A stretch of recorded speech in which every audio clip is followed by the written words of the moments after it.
Bonjour à tous. Salut Ulrich. Bonjour Jérémy, content de te revoir. Content de te revoir aussi.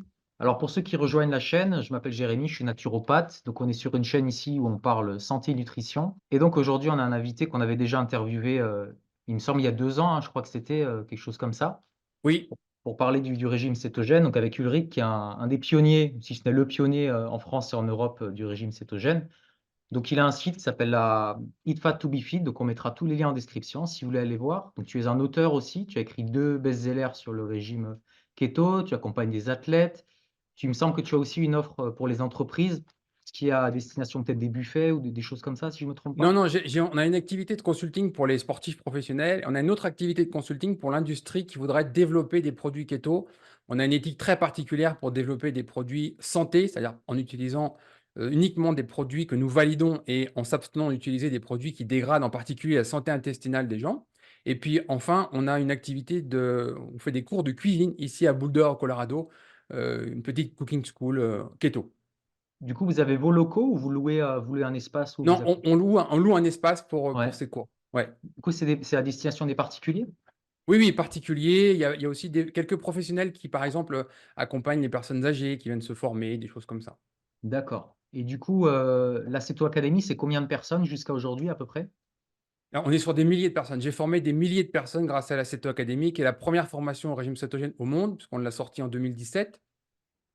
Et j'ai pu aider aussi bien des gens dans leur objectif cétogène que beaucoup de médecins, naturopathes, médecins. J'ai même un professeur de nutrition qui s'est formé au régime cétogène chez moi.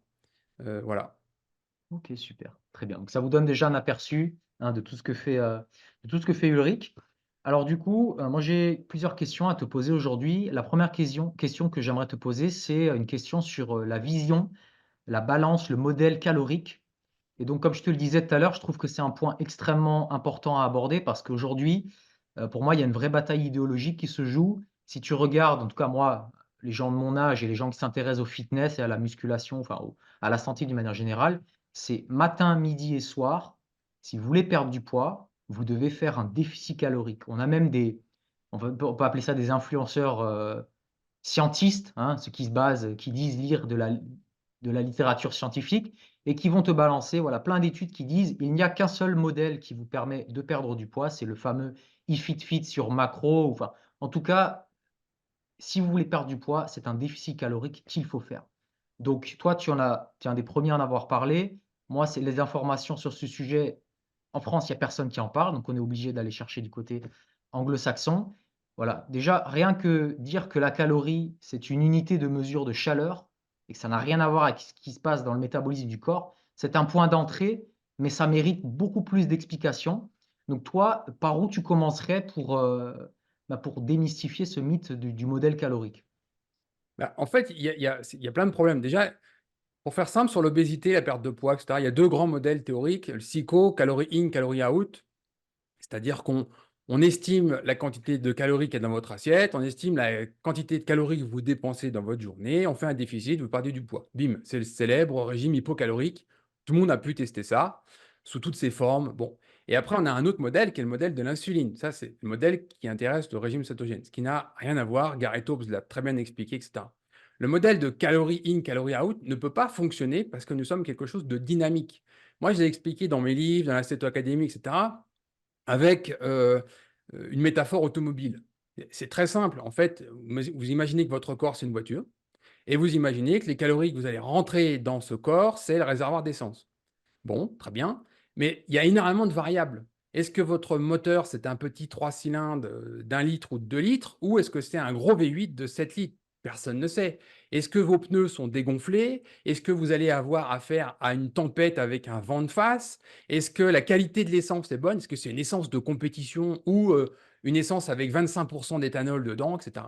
Tout ça fait des variables absolument énormes qui rend impossible de dire combien de litres d'essence il me faut pour parcourir 1000 km. Vous ne pouvez pas le prédire, ça. Et on essaye de faire la même chose avec des êtres humains qui ont les mêmes variables. Typiquement, est-ce que vous avez une activité thyroïdienne effondrée? Est-ce que vous avez des carences nombreuses en micronutriments? Est-ce que vous avez par des échecs successifs de régime alimentaire hypocalorique, effondrer votre métabolisme de base.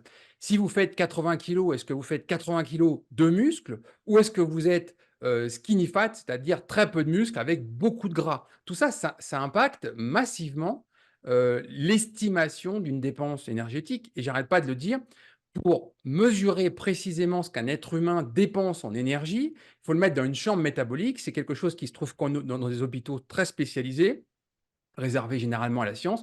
Pendant 24 heures, on va mesurer précisément votre dépense énergétique. Mais Juste, le je te problème, coupe. Est-ce que tu as une oui, idée comment ils mesurent ça? Qu'est-ce qu'ils mesurent oui, c'est par concrètement? les gaz. C'est-à-dire, c'est une chambre, c'est une pièce totalement étanche Ouais, et c'est une mesure de gaz d'accord. expiré. Comme on ferait un quotient respiratoire avec une VO2 max, etc. Sauf que là, la pièce est totalement fermée. Et ils font ça pour des recherches scientifiques seulement. Et le problème de D'accord. ça, c'est que la mesure, le chiffre que vous allez avoir relativement précis dans cette chambre métabolique, le lendemain peut très bien changer. Parce que si par exemple, si vous êtes une femme, vous allez avoir votre cycle hormonal qui va faire que vous allez augmenter en température corporelle ou baisser, votre métabolisme de base, il va augmenter ou baisser. Et donc, on a finalement, on essaie de donner un chiffre précis à quelque chose qui est variable et qui change tous les jours. C'est impossible de mesurer, d'estimer. En plus, on a un problème sur les formules mathématiques qui permettent de Ouais, prédire. J'avais fait un article voilà. là-dessus. Il y a 3 grandes formules et selon quelle formule vous utilisez, eh bien, sur une personne de 1,60 m, 65 kilos, vous avez 150 kilocalories par jour de différence selon la formule. Donc, premier problème, on ne peut pas prédire précisément, on ne peut pas calculer précisément la dépense énergétique. Quelqu'un qui va faire 1,60 m, une femme par exemple de 52 kilos, relativement musclée, elle va avoir un métabolisme de base à, je ne sais pas, imaginons 1750 kilocalories calculées. Cette même personne, même poids, même taille, mais qui va être peut-être un peu plus grasse, moins musclée, etc., qui va avoir fait plein de régimes hypocaloriques successifs, elle peut descendre son métabolisme de base en dessous 1000 kilocalories par jour. On l'a vu dans les grandes études qui ont été faites sur la famine, où ça descend jusqu'à 650 calories par jour de métabolisme de base. Comment, dans ces conditions, prédire, prévoir, projeter, calculer une dépense énergétique? C'est impossible. Bon, premier point. Et le deuxième point, c'est dans la nourriture. On ne sait pas exactement ce qu'il y a dans l'assiette. J'arrête pas de le dire. Si vous voulez vraiment savoir ce qu'il y a dans votre assiette, il faut faire une analyse très précise. Il faut envoyer toute la nourriture dans un laboratoire qui va faire. Moi, c'était mon ancien métier. Je le sais, je connais les laboratoires, SGS, Caltech, etc., qui sont capables de faire ça. Hmm. Une analyse va vous coûter environ 350 euros. Et là, vous saurez exactement ce qu'il y a en micronutriments et macronutriments dans votre assiette. Et si vous faites la même assiette 2 jours plus tard avec ce que vous pensez être identique, vous allez avoir une autre analyse. Parce que le bœuf que vous allez acheter va être différent, parce que les légumes vont venir d'ailleurs, etc., etc. On cherche de la précision là où c'est impossible à en mettre. Voilà le problème. Pour moi, le principal, il est là. Donc tous ces modèles-là, tu peux redonner les noms des modèles caloriques que tu as donnés tout à l'heure? Je ne les ai pas en Les tête, il y a filtres. les 3. Ouais, J'ai un article que j'ai ouais, fait sur le site sur l'impossible, je te donnerai le lien si tu veux, l'impossibilité de faire un menu type en régime ouais, cétogène parce que beaucoup de gens ont voulu ça. C'est beaucoup de gens voulaient quelque chose de très précis, ouais. un nombre de protéines à manger par jour, une borne de glucides, une quantité de lipides, éventuellement pour perdre du poids, avec un menu. Et ça, j'ai expliqué que c'était impossible. C'était une fraude en fait de vouloir sortir ça. Parce que ce qui éventuellement par hasard va marcher chez quelqu'un, va pas marcher chez la personne d'à côté qui va pourtant faire le même poids, la même taille. Parce qu'on a des métabolismes très différents. Ne serait-ce que le problème thyroïdien. 20% des Européens ont un problème d'hypothyroïdie, une activité thyroïdienne en berne. Si vous mettez quelque chose qui fonctionne chez quelqu'un qui a une bonne activité thyroïdienne sur quelqu'un qui a une activité thyroïdienne en berne, ça ne marche pas. Voilà. D'accord. Trop de variables. Trop de variables. Ok, très bien. Et du coup, on comprend bah, maintenant, par exemple, que j'ai une vidéo qui va sortir bientôt sur le Wegovy. Je ne sais pas si tu as vu passer ça. Non. Le Zempic. Aux États-Unis, ils Ah ont oui, le Ozempic, Zempic. oui, bien sûr. Oui, oui, oui, oui, tout à fait. En Oui, France, ça va être le Wegovy. Et que oui. du coup, voilà, c'est la petite pilule, la pilule miracle pour perdre du poids. Mais Mm. que, en fait, enfin, j'ai pas retrouvé le chiffre exactement, mais le chiffre qui circule, c'est que 80% des personnes qui suivent un régime, donc on sous-entend des personnes en surpoids et obèses, qui suivent un régime, Mhm. reprennent exactement le même poids. Ça montre bien qu'il y a un problème dans cette approche parce que l'approche classique, l'approche conventionnelle, c'est une approche par la calorie, hein. Quand vous allez chez un diététicien aujourd'hui, parce que le médecin, le médecin vous a envoyé chez lui, Mhm. il a Une table. une Oui. table avec des Mmh. calories et c'est comme Mmh. ça qu'ils vous proposent un menu. Donc on voit Mmh. bien que cette approche, en fait, elle ne fonctionne pas. Elle ne fonctionne pas concrètement et en fait, on est face à des gens qui on va leur dire: «Bon, beh, c'est votre volonté, c'est dans votre tête, vous devez descendre en dessous de telles calories» et on sait aujourd'hui que, ben, la volonté et toutes ces choses et même ce qui se passe à l'intérieur de notre corps, c'est pas géré par les calories, mais c'est géré par des hormones. Bah, Donc je vais même donner ouais, une anecdote sur l'échec. C'est-à-dire, ouais. à peu près tout le monde a dû vivre au moins une fois ça. Donc techniquement, je ne sais pas moi, vous faites 1,70 m, vous faites, 70 kilos, vous voulez en perdre 10 parce que vous êtes un peu gras, vous allez chez le médecin, il vous donne la table que tu viens de citer. OK, on estime votre dépense énergétique de base à 1 700 kilocalories par jour et vous allez faire un régime hypocalorique à 1 400. Très bien. Qu'est-ce qui va se passer le premier mois? Bah, vous allez perdre du poids. OK? Et qu'est-ce qui se passe le deuxième mois? Bah, vous arrêtez d'en perdre. Et qu'est-ce qui s'est passé entre les 2? Bah, c'est juste le métabolisme de base qui s'est ajusté à la baisse. Votre corps détecte qu'il y a moins de nourriture dans l'assiette, votre corps détecte qu'il y a un déficit énergétique, votre corps ajuste votre dépense énergétique à la baisse. Point barre, vous arrêtez de perdre du poids. Et là, qu'est-ce qui se passe? Bah, vous dites, «Il y a quelque chose que je fais qui est pas très bien», hop, vous retirez encore un peu de nourriture et vous tombez à 1 100 kilocalories par jour. Qu'est-ce qui se passe? Un mois, vous continuez à reperdre du poids et puis le mois d'après, vous retrouvez le même problème, plateau. Vous perdez plus de poids. Voilà, c'est une course à l'échalote en fait. Et à la fin, qu'est-ce qui se passe? On est tellement affamé, on est tellement privé, on fait plus qu'un repas par jour de 1000 kilocalories avec des choses où on a l'impression que quand on a fini le repas, on a encore faim. Vous craquez, vous en avez marre, vous lâchez l'affaire, vous tombez dans le paquet de chocolat et c'est reparti. Et vous reprenez plus de poids que vous avez perdu. Tout le monde a vécu ça. C'est l'échec complet de la théorie calorie in, calorie out depuis 40 ans, 50 ans. Du coup, tu me disais tout à l'heure, donc quand je te disais que, ben, par exemple, cette approche calorique, donc moi je te disais, voilà, quand on est jeune et cetera, quand on a 20-25 ans, qu'on fait du sport, qu'on est un peu gras, ben, voilà, on prend un coach qui va nous dire: «Bah, voilà, tu fais un déficit calorique de temps, on perd du poids». En fait, ce que tu me dis, c'est cette perte de poids, c'est une coïncidence, c'est pas le déficit calorique qui fait ça. Il y a plusieurs facteurs. Moi, je dis toujours aux gens, la première chose que vous faites quand vous arrivez dans un régime cétogène, c'est la satiété. Ouais. Si vous n'obtenez pas la satiété, c'est mort. Parce que parce qu'on va impacter à la baisse son métabolisme de base et on ne veut pas ça. Il y a des exemples, toi qui connais bien aussi le régime carnivore, tu as des exemples super intéressants de pionniers sur le régime carnivore. Tu as une grande, influenceuse dans le domaine américaine qui expliquait que quand elle est arrivée sur le régime carnivore, elle cherchait à perdre quelque chose comme 30 ou 40 kilos. Bon et quand elle commence son régime carnivore, elle perd pas de poids, elle en prend.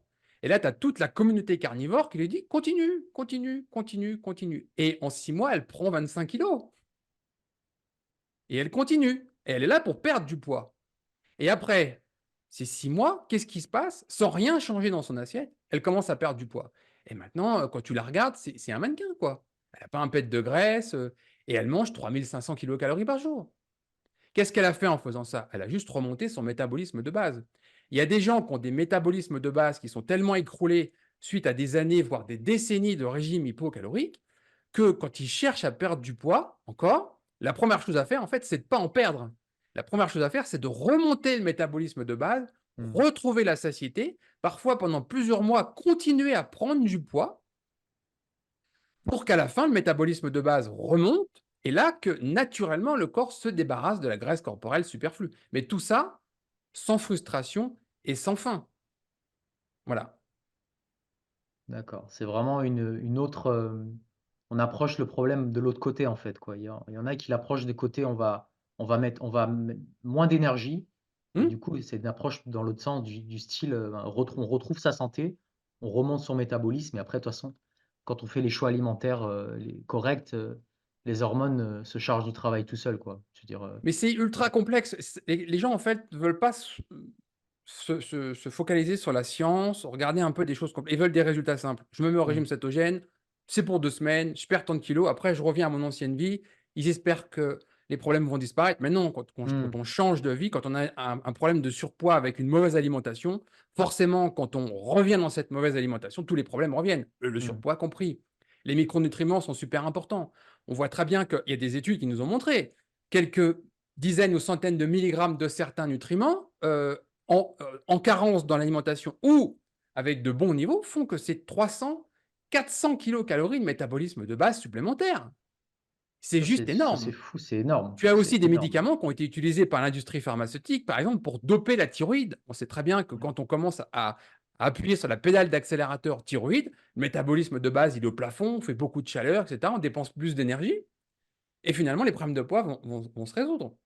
Quelqu'un qui a une hypothyroïdie ne devrait pas chercher à perdre du poids d'abord. Devrait d'abord chercher à inverser son hypothyroïdie, son activité thyroïdienne en berne, pour Mmh. pouvoir espérer perdre du poids après. Ouais, c'est vraiment c'est ce chiffre-là, là, qu'un petit peu une toute petite différence en termes de micronutriments, peut faire une différence massive dans le métabolisme. Ça, c'est quand même très parlant, je trouve. Je rajouterais juste une petite anecdote.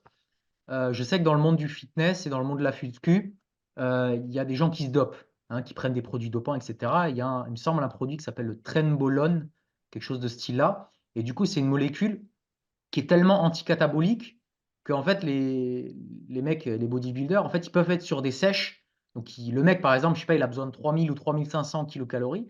Il peut être sur une diète à 1500 kilocalories, mais il va être tellement dopé aux hormones qu'il va pas perdre un pet de muscle. Parce qu'en fait, il Mhm. est tellement optimisé au niveau hormonal que voilà, il va pas perdre un pet de muscle. Et ça montre bien en fait la puissance de la micronutrition et des hormones. Et qu'en fait, c'est pas une histoire de calories, c'est beaucoup plus complexe que ça, quoi. Et je sais que Ouais, dans tout le milieu du sport, tout le milieu en particulier de la musculation, tu as tout et n'importe quoi qui circule. Moi, je suis vraiment un partisan du sport propre. Je me limite à jamais de seringue, hein. Touche pas à ça. Pourtant, ici, aux États-Unis, c'est totalement légal. Tu peux acheter tout ce que tu veux sous ouais, forme de peptides, c'est livré à la maison.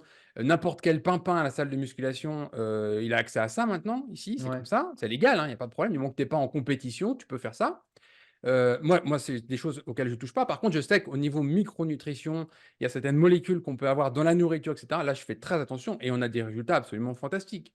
Alors, bien sûr, pas du niveau monsieur pour remplacer les plus grands culturistes aujourd'hui qui font 140 ou 150 kilos. Hmm. On n'est pas du tout à ce niveau-là. Moi, je suis sur quelque chose de propre. On voit très bien que la musculation naturelle, il y a une limite, il y a un plafond de verre qu'on ne peut pas dépasser.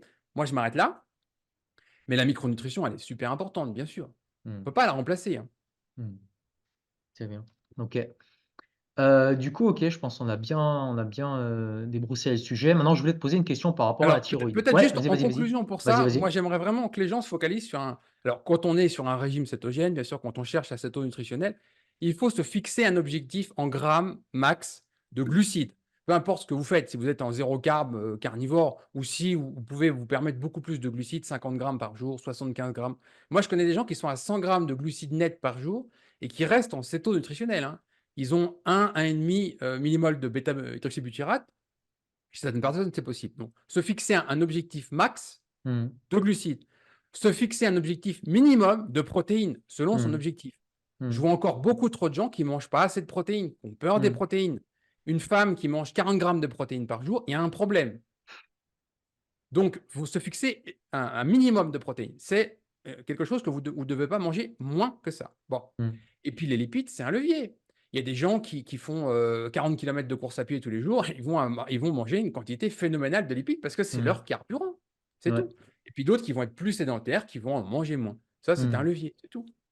Et à la fin, il faut vraiment se concentrer sur satiété. Vous ne pouvez pas faire un régime cétogène bien formulé si vous n'atteignez pas la satiété tous les jours. Exact. Voilà. Ok. Et on oublie les calories. Ouais. Du coup, tout à l'heure, tu parlais de la thyroïde. Donc, moi, j'avais une question pour toi par rapport à ça. Donc, sur ton site, hein, il y a un article qui est disponible. C'est un article qui a été traduit du docteur Hum. Stéphane Finet, si je ne me trompe Ouais, pas. pionnier du régime cétogène depuis 1980. D'accord. Donc, ça date quand même, hein. Ça date pas Ah, d'hier, le mais régime il a fait toute cétogène. sa carrière là-dessus, hein. Donc D'accord. maintenant, il est devenu consultant spécialiste pour la startup Virta qui inverse le diabète de type 2 aux États-Unis grâce au régime cétogène. Ok. Mais tous ses travaux sont fantastiques. Il a fait toute sa carrière sur le régime cétogène. D'accord. Du coup, c'est vrai que souvent, la thyroïde, c'est une critique, hein, par Mhm, rapport aux gens qui sont pas sûrs, qui se posent des questions sur le cétogène. Voilà, il circule, on peut entendre des choses comme quand vous rentrez en cétogène, vos hormones thyroïdiennes baissent. Est-ce que c'est bon? Est-ce que c'est pas bon, etc. Donc dans cet article, bon, il y a une première chose qui est dite, c'est que effectivement, et tu me corrigeras après mhm. si c'est faux. Effectivement, il y a des gens quand ils passent en cétogène, on peut observer une réduction de la T3. Alors Mmh. peut-être chez certaines, peut-être chez tout le monde, tu me le diras après. Et du coup, la question qu'on se pose, c'est: est-ce que c'est normal? Et donc c'est un peu la thèse qui est défendue, si je ne me trompe pas, par le docteur Finesse. Et en fait, ce qu'il dit, c'est que la thyroïde, elle revient à un état de fonctionnement normal, physiologique, c'est ce qu'il dit. Et du coup, l'autre question, c'est cette question-là, en fait, c'est pas cette autre question, c'est voilà, c'est la question de fond. Qu'est-ce qui parce qu'aujourd'hui, on n'a pas de preuves, mais qu'est-ce qui laisse penser que ça c'est revenir à un état physiologique? Et qu'est-ce qui peut laisser penser que, qu'est-ce qui pourrait rassurer les gens qui disent: «Bah, moi, j'ai pas envie de faire baisser mes hormones thyroïdiennes, quoi»? Bah, déjà, il y a un 1er point, c'est, la thyroïde, ça sert à quoi? Premier point, il faut définir. Ensuite, il faut regarder ce que faisaient les médecins il y a 40, 50 ans, c'est-à-dire à la clinique. Le patient, il a un problème, il va chez un médecin, le médecin regarde le patient, il discute avec lui, il se dit: «Ah oui, la clinique me dit qu'il y a peut-être un problème au niveau de la thyroïde» et là, on va commencer à mesurer. Bon et comprendre les chiffres.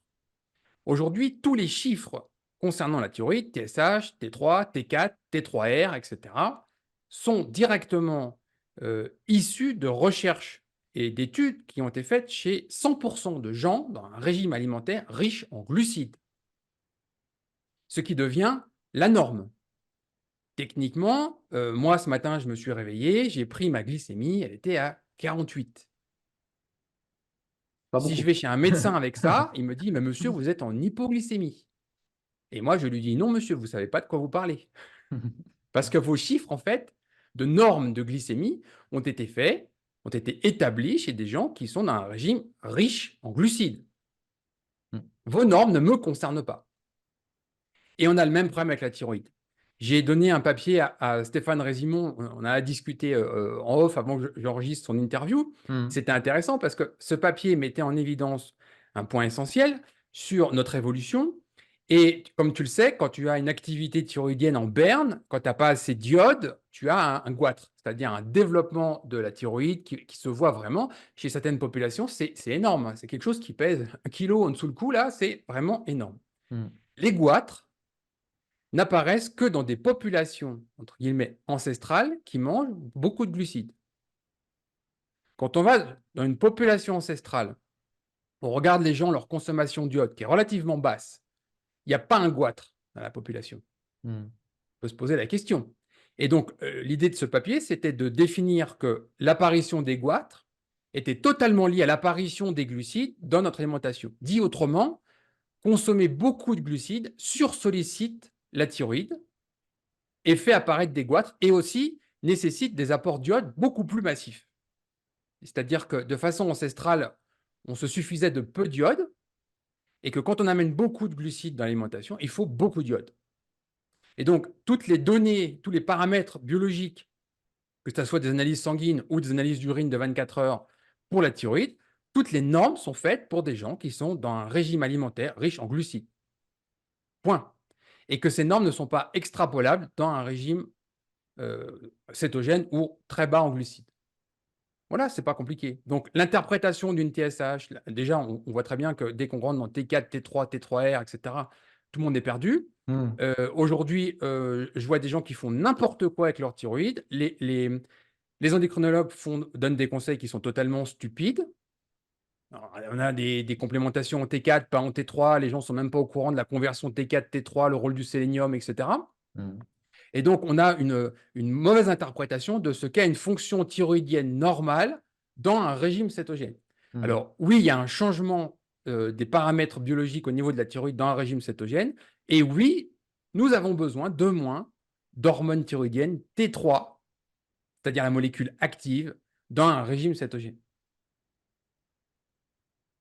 Et quand tu regardes des gens qui sont en carnivore diète ou même en régime cétogène omnivore, entre guillemets, et que tu regardes leur rapport en iode, leur rapport en sélénium, leurs résultats de T3, etc., il n'y a aucune hypothyroïdie dans ces conditions-là. Et d'ailleurs, quand on regarde tous les influenceurs, toutes les stars du régime cétogène qui ont écrit des livres, je parle par exemple de Martina Slagirova au Royaume-Uni, c'est des gens qui sont arrivés au régime cétogène pour une thyroïdite d'Hashimoto et qui ont inversé cette thyroïdite d'Hashimoto. C'est-à-dire que les anticorps ont été réduits à 4 fois rien et ils ont une parfaite activité thyroïdienne derrière.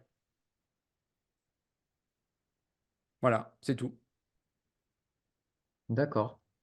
Ce que je veux juste signaler, c'est qu'il Ouais. y a énormément de paramètres biologiques aujourd'hui, de ce qu'on appelle la norme, Mhm. qui est une norme établie pour des gens qui sont des occidentaux, qui mangent Mhm. 55-60% de glucides par jour. Et que ces normes, pour beaucoup d'entre elles, ne sont pas extrapolables pour des gens qui sont en régime cétogène.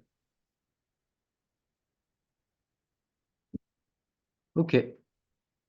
Du coup, par rapport à ça, est-ce que, bon, ça, on est d'accord là-dessus, hein, que le modèle 50-60% de glucides, c'est quelque chose c'est une aberration.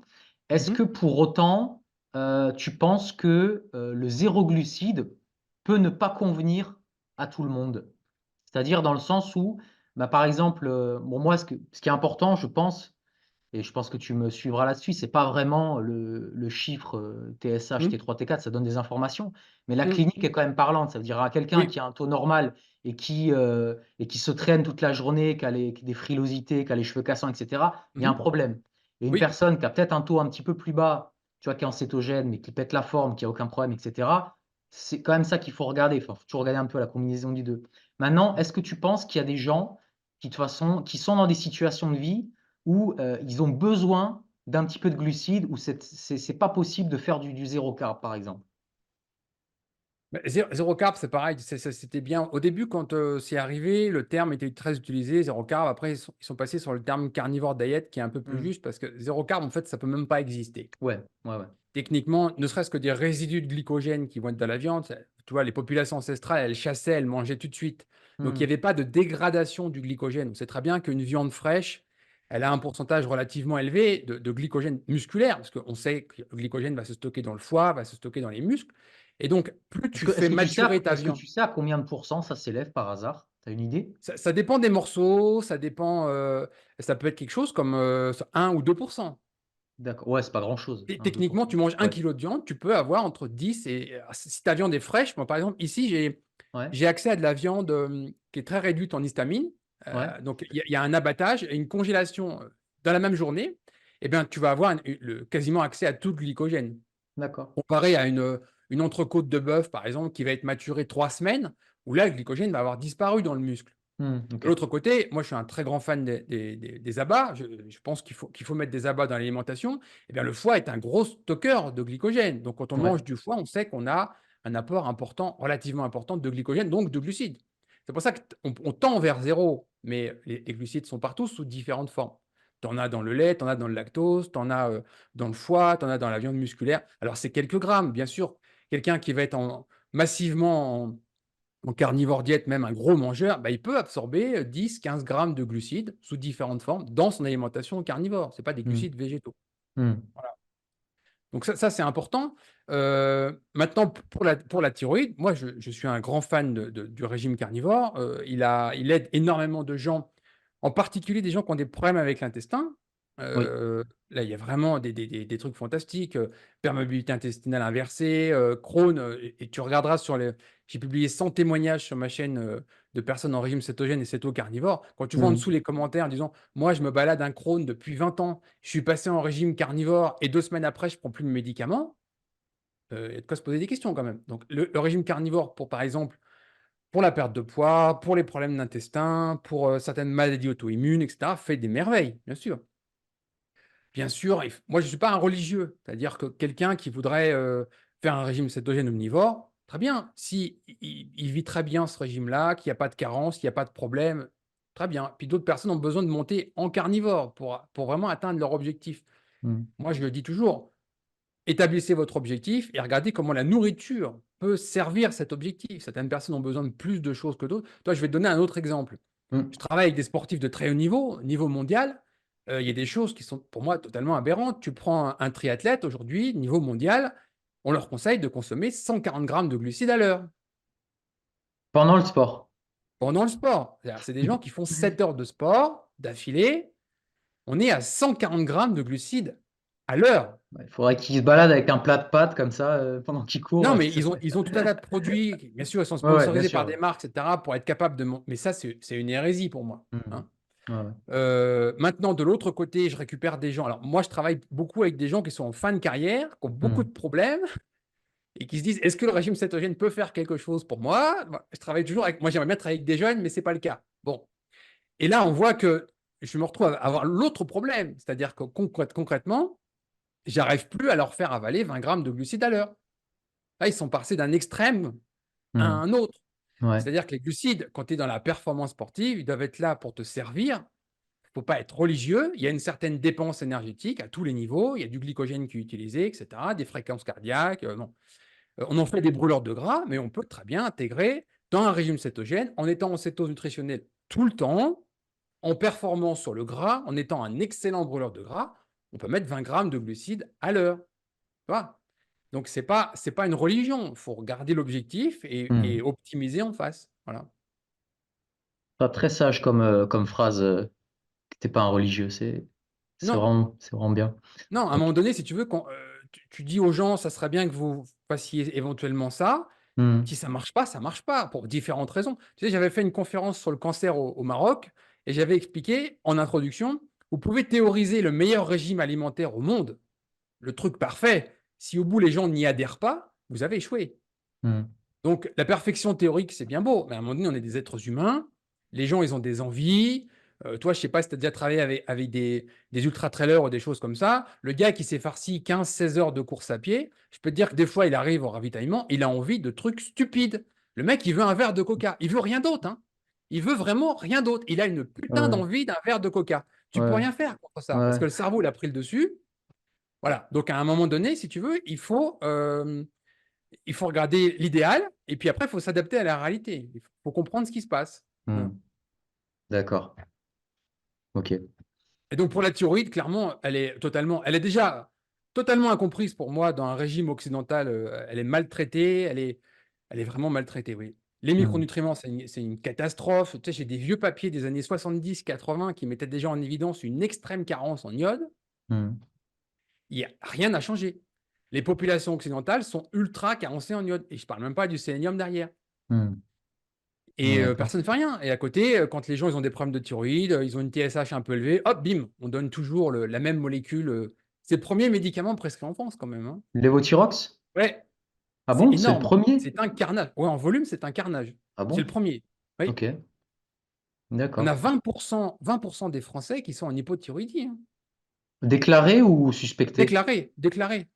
Donc il y a probablement encore plus. Ouais.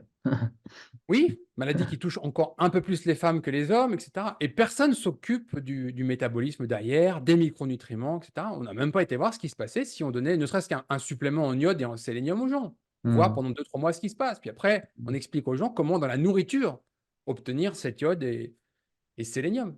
Hmm. Ouais, J'ai même niveau vu labo. une étude il n'y a pas très longtemps qui était super intéressante.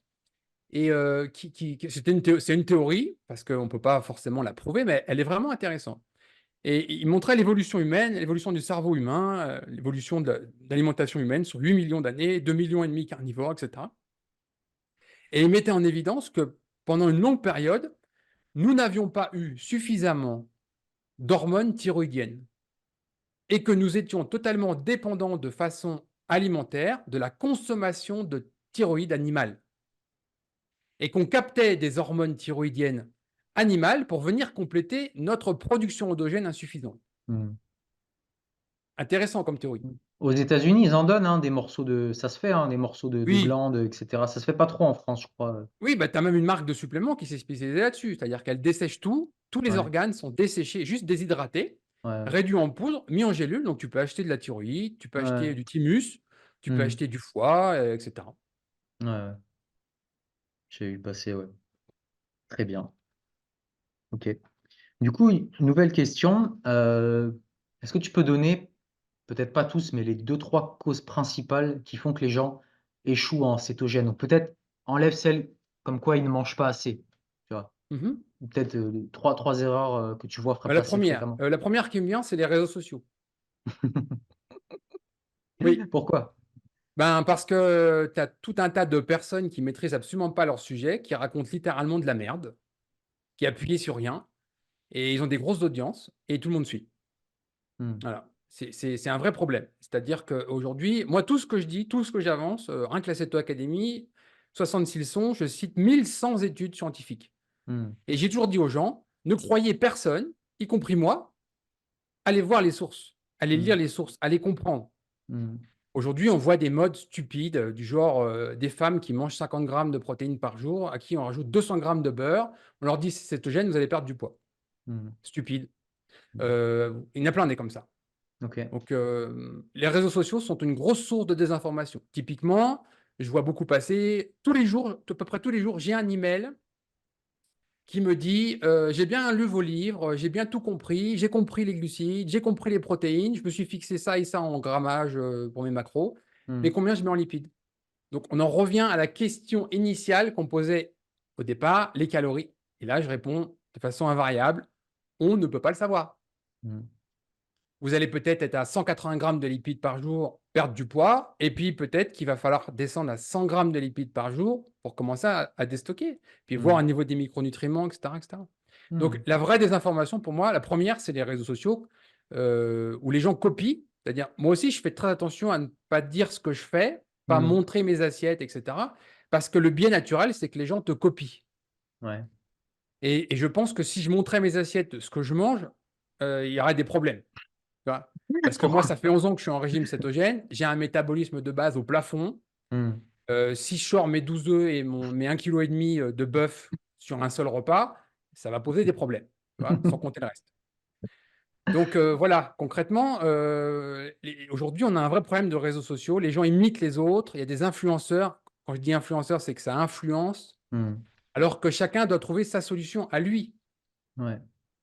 Moi, je dis à personne de me suivre. Ouais. J'explique les choses, j'explique les phénomènes, comment ça fonctionne pour que chacun puisse trouver sa solution. Ouais. Et les gens Et veulent des solutions clés en main aujourd'hui. oui, Il oui, y a, des il y a des pilules rares magiques, en personnes. fait, des Ouais, programmes tout exactement. faits. Ouais, exactement. Ils Oui. veulent un programme qui leur dit que je mange ça, ça, ça et ça et Je te ils donne ne un veulent pas autre exemple. réfléchir, quoi. Ouais. J'accompagne des sportifs de haut niveau, je ne le fais pas à distance. Comment ça? Je vais chez eux, OK. OK? Des fois, c'est Ouais. une semaine, hein. Je Ouais. discute avec le médecin, je discute avec l'entraîneur ou les entraîneurs, je discute avec le conjoint, le ou la Ouais. conjoint, parce Ouais. que c'est souvent eux qui s'occupent du ravitaillement, les courses, et cetera. Et on voit toutes les erreurs qui sont faites. Tu dis à quelqu'un de faire ça ou ça, et tu t'aperçois que finalement, la source de produit qu'il va acheter, c'est une vraie merde. Donc, j'ai toute une liste de fournisseurs, par exemple aux États-Unis, que je leur donne. Je dis voilà, tout ça, c'est clean. Mmh. Après, on passe en cuisine parce qu'il y a des mauvaises choses à faire. Tu as des gens, si tu veux, ils font. Moi, j'ai vu des cas extrêmes de gens qui me disaient voilà, ça y est, je fais mon régime cétogène. Et ils me sortent 3 fois 100 grammes d'arachides. Matin, midi, soir. Ça, c'est un régime cétogène. Tu vois, il y a des gens, ils s'imaginent ça, on part de là. Donc, il faut reprendre tout à la base, ça prend du temps. Et quand je vais chez Ouais. des sportifs, je réponds à toutes les questions, il y a plein d'erreurs, etc. On repart vraiment tout à la base. Et les gens ne veulent pas faire l'effort d'apprendre. Il y a des gens qui ne connaissent rien sur la nutrition, ils ne savent même pas faire la différence entre des glucides et des lipides, hein, pour faire simple, hein. Ouais. Donc, faut prendre le temps, faut se poser, faut apprendre, faut regarder ce qu'il y a dans l'alimentation, ce que vous aimez, les classes d'aliments pour lesquelles vous êtes prêt à vous passer, ceux que vous n'êtes pas prêt à vous passer. Là, il y a des Mmh. gens, par exemple, ils sont incapables de manger sans pain. Donc, Ouais. il leur faut un pain cétogène en transition. Puis d'autres, ils Mmh. n'ont rien à faire, ils ne mangent pas de pain de toute façon, donc hop, on y va directement. C'est Mmh. pour ça que je ne suis pas un grand fan non plus du régime carnivore d'entrée. Parce Ouais. que les gens, entre une alimentation occidentale riche en glucides et un régime carnivore, le gap est tellement énorme que ça leur Mmh. paraît ahurissant. Il y a beaucoup de gens qui font un régime cétogène omnivore d'abord, et après, éventuellement, ils passent sur du carnivore. Tu vois? Et donc, une des causes vraiment qui fait échouer pour moi, c'est l'incompréhension. C'est pas prendre assez de temps pour Mmh. apprendre, pour comprendre comment ça fonctionne. Ce qu'est un Mmh. métabolisme de base, le Mmh. sommeil, tout est lié. On sait très bien que les gens qui ont des problèmes de sommeil, des problèmes d'hyperglycémie, en particulier le matin, cortisol au plafond, etc., tout le temps, des problèmes de mélatonine, euh, tout a besoin d'être un petit peu évoqué pour comprendre que voilà votre objectif, maladie, perte de poids, sportif. Eh ben, dans votre mode de vie, vous allez changer la nourriture. Vous allez prendre tel type de nourriture, puis dans votre mode de vie, vous allez aussi changer votre façon de dormir, votre exposition à la lumière bleue, etc., etc. Mmh. Le problème, c'est souvent la pilule magique, en fait. C'est ça qui fait échouer les gens. Mmh. Exactement, ouais. OK. Hem, Du coup, Et il y a aussi des ouais, gens, vas-y. moi j'en ai vu plein de fois, qui n'ont encore pas compris que le régime cétogène, c'est un état métabolique cétose nutritionnel et que cet état métabolique prédisposait à brûler du gras. Voilà, c'est ça, c'est une porte ouverte vers l'accès à votre graisse corporelle. Mmh. On ne fait plus de différence entre le gras de l'assiette et le gras de la graisse corporelle. Mmh. Eh bien, tu as des gens qui ont mal compris ça et qui ont compris le régime cétogène égale plus je mange gras, plus je mincis. Et Mmh. j'en ai vu, par exemple, qui m'ont envoyé des emails en me disant: «Je ne comprends pas, j'ai rajouté trois cafés gras dans mon alimentation quotidienne, matin, midi et soir. Donc, on est à 150 grammes de beurre plus huile de coco et je ne perds Mmh. pas de poids.» Mmh. Voilà l'incompréhension. Et le métabolisme de base, c'est une notion qui est mystérieuse. Les gens n'ont pas compris ce que c'était, comment ça pouvait être impacté à la baisse ou à la hausse. Mmh. Le rôle des micronutriments, je vois énormément de carences en micronutriments. Je suis un grand fervent, un grand fan de l'application Chronometer. Mmh. L'application gratuite suffit, il n'y a même pas besoin de la payante. Ouais, Vous pouvez exactement, ouais. l'utiliser sur un PC si vous n'avez pas de smartphone. Mmh. Mais moi, je dis aux gens vraiment, passez une journée à rentrer la totalité de votre alimentation dans Chronometer et regardez ce qui se passe au niveau des micronutriments. Mmh. Vitamines, minéraux, oligo-éléments. Et là, on voit des carences massives qui peuvent Mmh. apparaître parce que les gens, par exemple, ne mangent pas d'organes. Mmh. Donc, on va avoir les problèmes de vitamine A, on va avoir les gens qui ont exclu le calcium, par exemple, avec les produits laitiers. Ne mange pas de Mmh. produits laitiers. OK, mais le calcium vient d'où? Mmh. On est à peau de chagrin, il n'y a plus rien, il n'y a plus de calcium. Problème de Mmh. manganèse, problème de molybdène, problème Mmh. de. C'est infini. Et quand on regarde tous ces problèmes de micronutriments, comment ils peuvent impacter notre métabolisme énergétique, comment nos mitochondries fonctionnent correctement, Mmh. ou ne serait-ce que notre métabolisme de base avec l'iode et le sélénium en particulier, voilà l'origine des échecs en fait. Mmh. Je ne connais pas, j'en ai jamais vu, d'échec en régime cétogène avec un régime cétogène bien formulé. J'en ai jamais vu. Par contre, des régimes cétogènes mal formulés, ça, j'en ai vu un paquet. Mmh.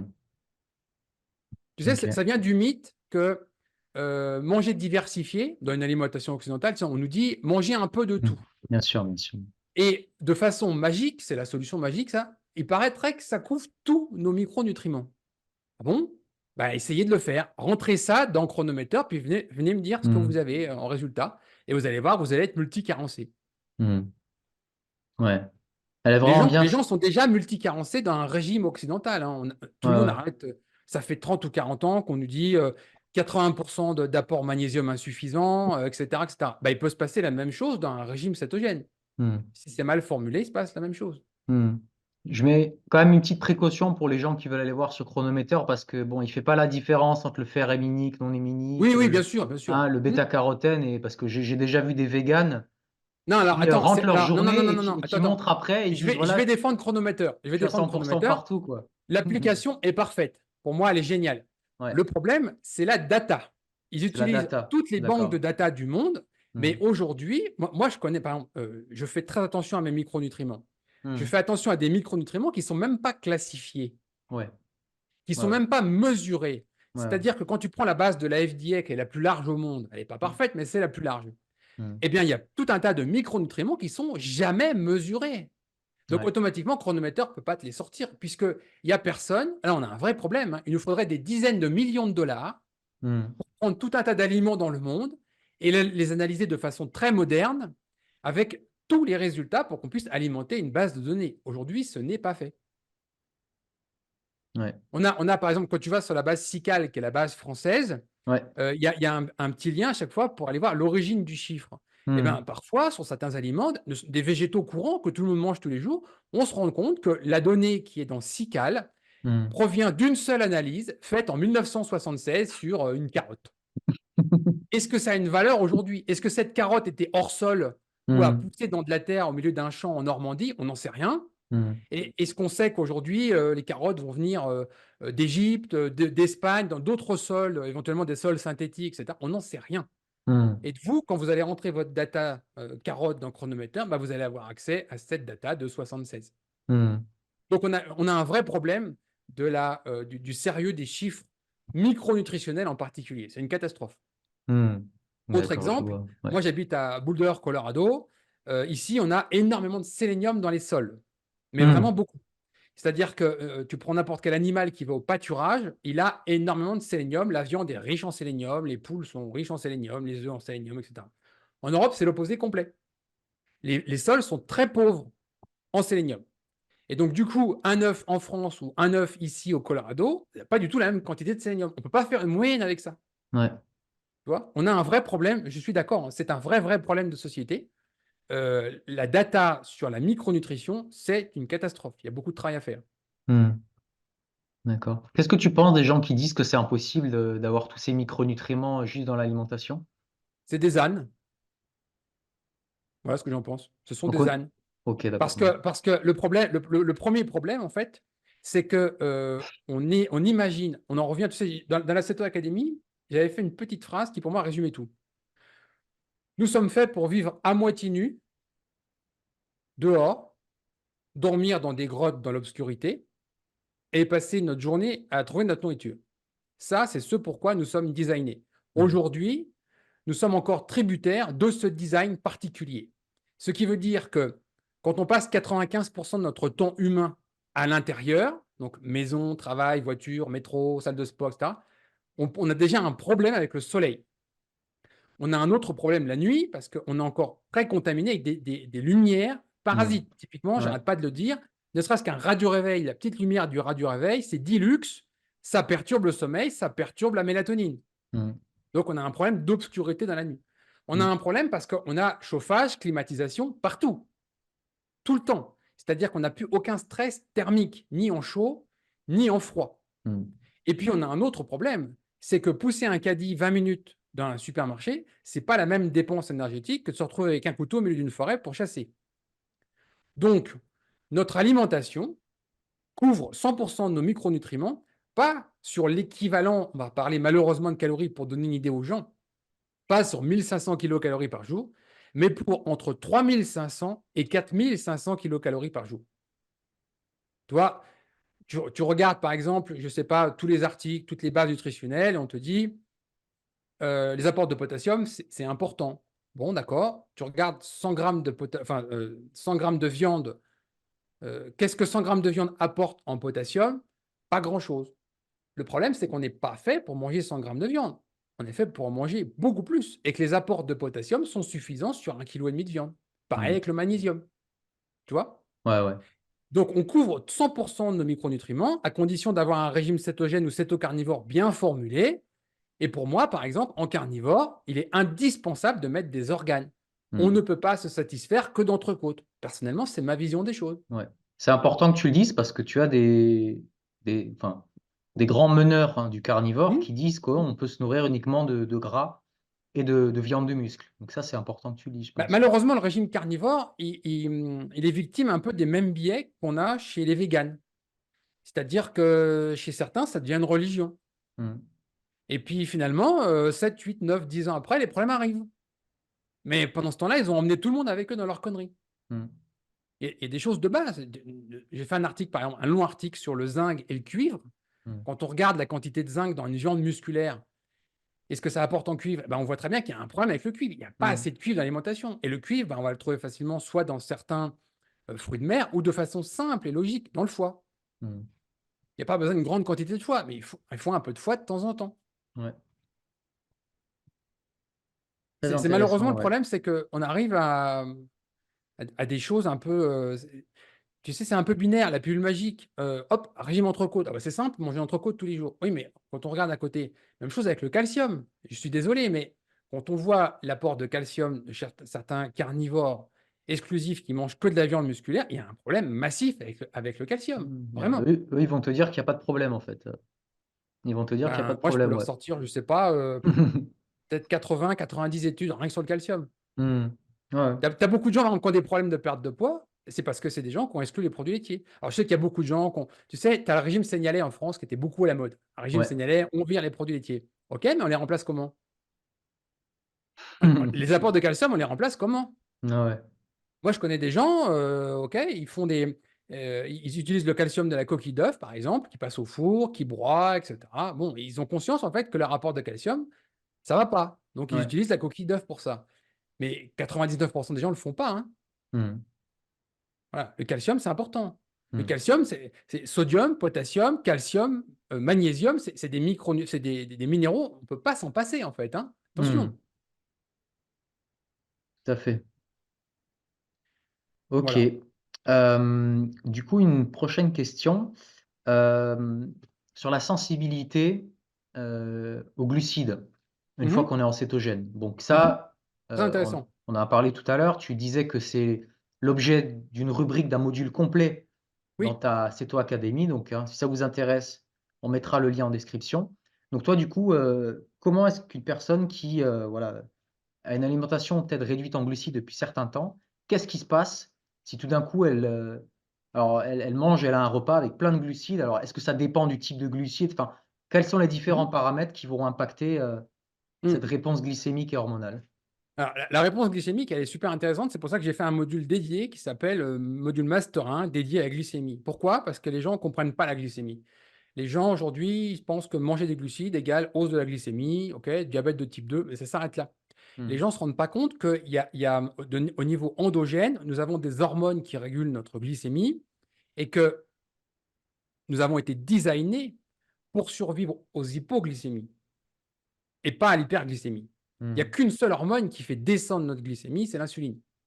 Toutes les autres participent à une élévation de la glycémie parce que Ouais. nous avons une glycémie constante qui doit être régulée. Nous avons certaines cellules qui dépendent de cette glycémie.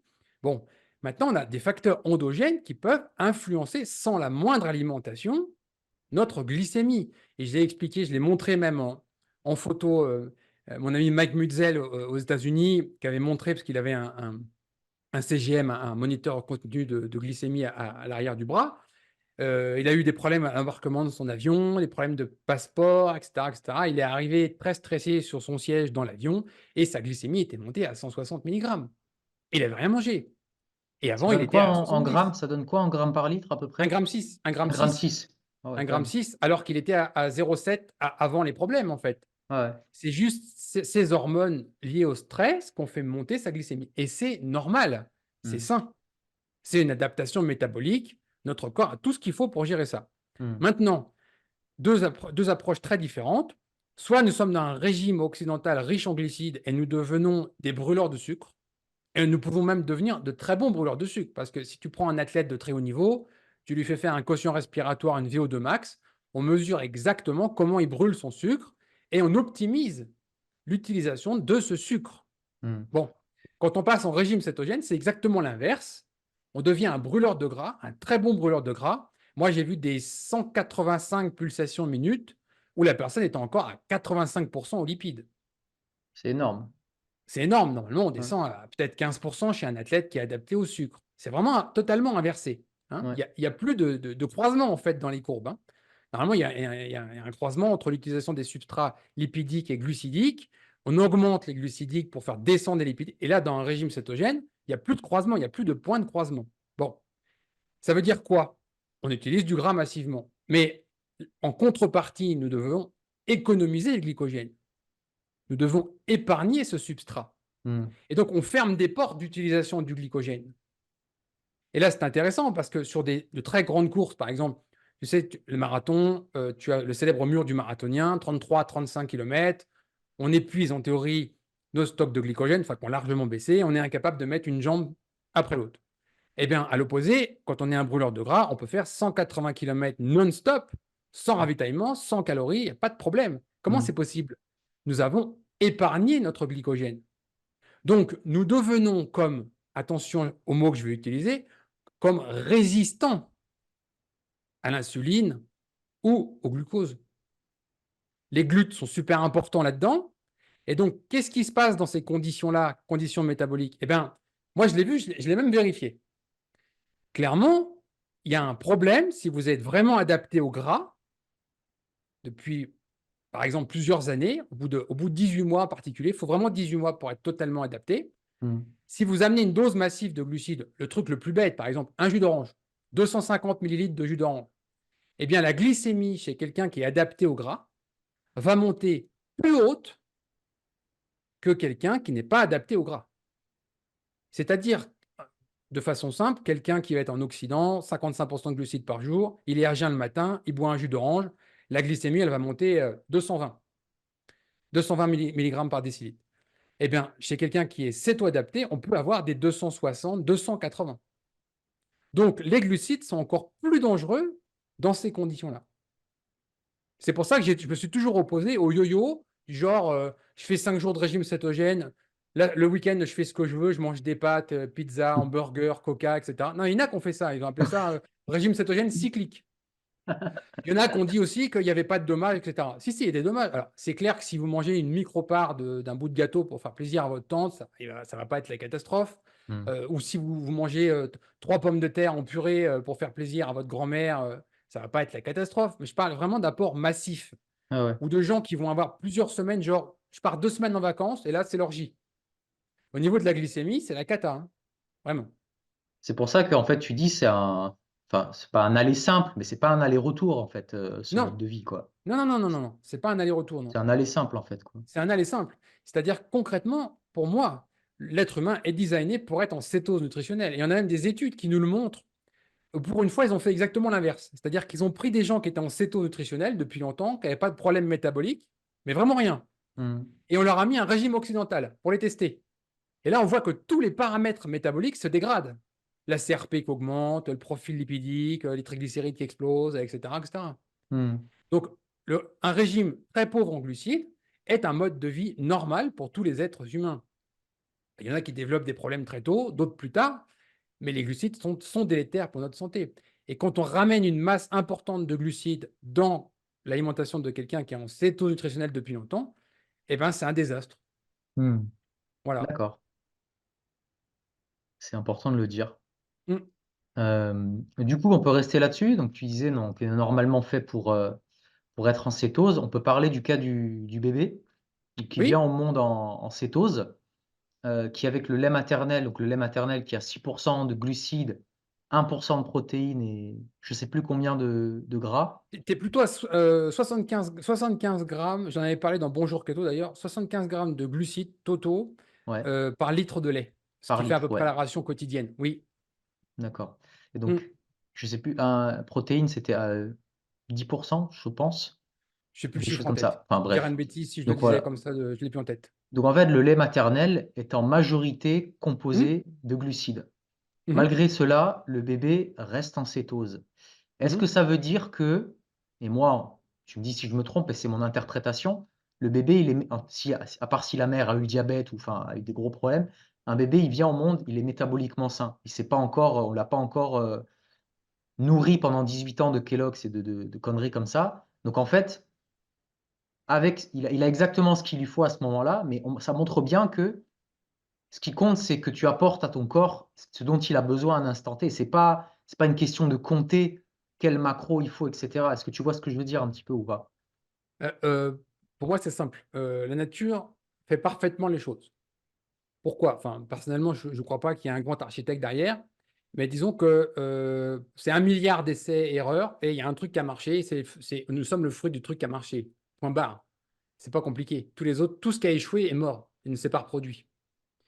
Le problème, en fait, c'est qu'aujourd'hui, on vit dans une société d'hyper-choix. On a des choix illimités. Il y a 500 ans, les gens ne se posaient pas la question si une mère devait allaiter ou donner un lait sous forme de poudre issu de l'industrie agroalimentaire.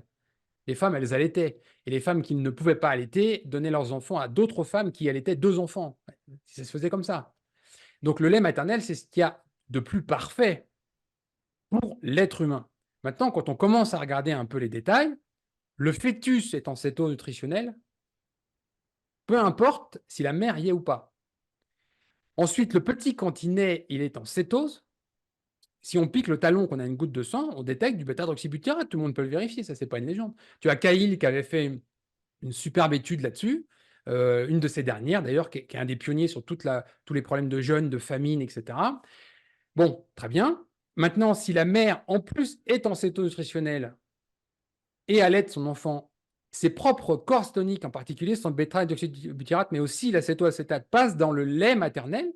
Donc le lait, la composition du lait maternel change selon l'alimentation de la mère. Ensuite, on a un autre problème super important dont personne ne parle, c'est l'alimentation de merde, littéralement, que nous subissons depuis au moins 70 ans. Et nous avons une évolution constante de la quantité d'oméga 6 dans le lait maternel. Hmm. C'est une vraie explosion. Hmm. Les oméga 3 restent au même niveau. Les oméga 6 sont multipliés par 7 ou 8 sur les dernières études par rapport à 1960. Hmm. Donc, le petit, il est nourri aux oméga 6. Tu connais le problème des oméga 6. C'est-à-dire que le lait maternel des années 60 n'est pas le même que le lait aujourd'hui. Les mères devraient faire attention à ce qu'elles mangent. La graisse corporelle des mères est importante, puisqu'aujourd'hui, on a une alimentation trop riche en oméga 6 qui induit une graisse corporelle riche en oméga 6, qui est relarguée au moment de la perte de poids, qui va dans le lait maternel. Donc, on nourrit des enfants avec déjà trop d'oméga 6. Hmm. On parle des huiles végétales délétères, des huiles végétales trop riches en oméga 6, etc., etc. Mais le lait maternel est aussi concerné. Donc, on devrait faire attention à ça. Et le petit, il est en cétose nutritionnelle. Pourquoi? Parce que, premièrement, il a un métabolisme de base par rapport à son poids, 50% supérieur à un adulte. C'est une usine à créer des cellules nouvelles. Hmm. Il est au plafond, son métabolisme de base. Ça veut dire Hmm. que par kilo de poids corporel, il utilise beaucoup plus d'énergie qu'un adulte. Ça veut dire qu'il peut rester en cétose nutritionnelle avec un apport beaucoup plus important de glucides qu'un adulte. Hmm. La taille de son cerveau, de mémoire, 2,5% du poids corporel versus 11 chez un enfant. Le cerveau est énorme. Le cerveau est un énorme consommateur d'énergie chez l'enfant. Ce Hmm. cerveau, il va consommer à la fois du glucide et à la fois du bêta-hydroxybutyrate parce qu'il reste en cétose. Il utilise à la fois le bêta-hydroxybutyrate de sa mère si elle en a. Hmm. Beaucoup de femmes qui allaitent d'ailleurs, qui sont en régime occidental légèrement hypocalorique, sont en cétose sans le savoir. Et d'ailleurs, j'ai même vu une étude super intéressante. Je suis désolé pour la comparaison, mais on a des études vétérinaires intéressantes chez la vache sur le lait. Parce que la cétose chez la vache, c'est un problème, ça impacte la production laitière, etc., etc. Et là, il y a un vrai changement de paradigme sur la lecture de ces corps cétoniques chez la vache laitière. Hmm. Et je serais très intéressé d'avoir des études d'ailleurs sur allons mesurer la quantité de bêta-hydroxybutyrate dans le lait et dans le commerce. Et on Hmm. s'apercevrait qu'il y en a trace, un peu plus dans d'autres, mais ça sera intéressant. Donc, le rôle du bêta-hydroxybutyrate, il est super important pour le développement du fœtus, pour le Ouais. petit allaité, et bien sûr après. Donc, il n'y a pas de problème avec ça. Et il a un rôle majeur pour le développement cérébral. Tout ça, c'est des études qui ont été publiées il y a déjà longtemps, 70. Hmm. D'accord. Donc, c'est de ne pas l'être, en fait, qui est problématique. Hmm. Quand enfin, si tu veux, aujourd'hui, 9 fois sur 10, tu vas aux urgences. Si tu tombes sur quelqu'un qui va tester tes corps cétoniques, ça va être par les urines. On va mettre une bandelette parce que c'est toujours la même bandelette qui sert pour les diabétiques, pour l'acidose diabétique, tu sais bien. Donc, on va mesurer si tu as du sucre dans les urines et on voit si tu as de l'acétoacétate dedans. Et là, on va vous dire, vous êtes en cétose, il y a un problème. Les médecins ne sont même pas au courant que la cétose, l'état de cétose métabolique est normal et n'a rien à voir avec une pathologie. En dehors de l'acétocétose, qui touche les diabétiques, là c'est particulier. Mais c'est normal. Et donc c'est anormal de ne pas être capable de mesurer des corps cétoniques, principalement dans le sang, en tout temps. Hmm. Donc c'est normal que ça accompagne les enfants. Quand tu prends les formules pour les enfants en poudre pour remplacer le lait maternel, Hmm. c'est une vraie saloperie. Je ne sais pas si tu as regardé la composition, mais ça vaut le coup quand même, hein. Si malheureusement j'ai pu voir Ça fait ça. peur.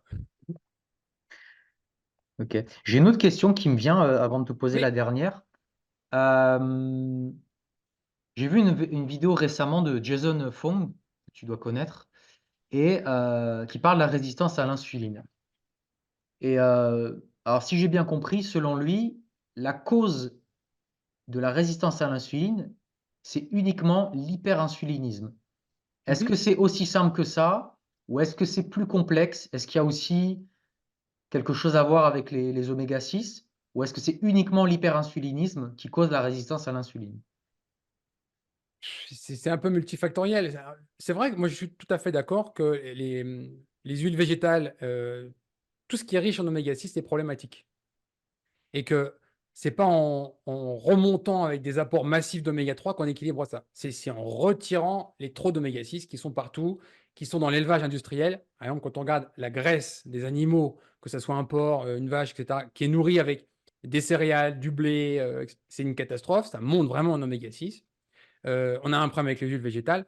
Maintenant, c'est multifactoriel parce que, euh, comme je t'expliquais tout à l'heure, l'insuline est importante. Tu as tous les GLUT1, GLUT2, GLUT3, GLUT4 qui sont importants. Mm. Les données que tu vas avoir chez quelqu'un qui est en régime occidental doivent être interprétées différemment chez quelqu'un qui est en cétose nutritionnelle.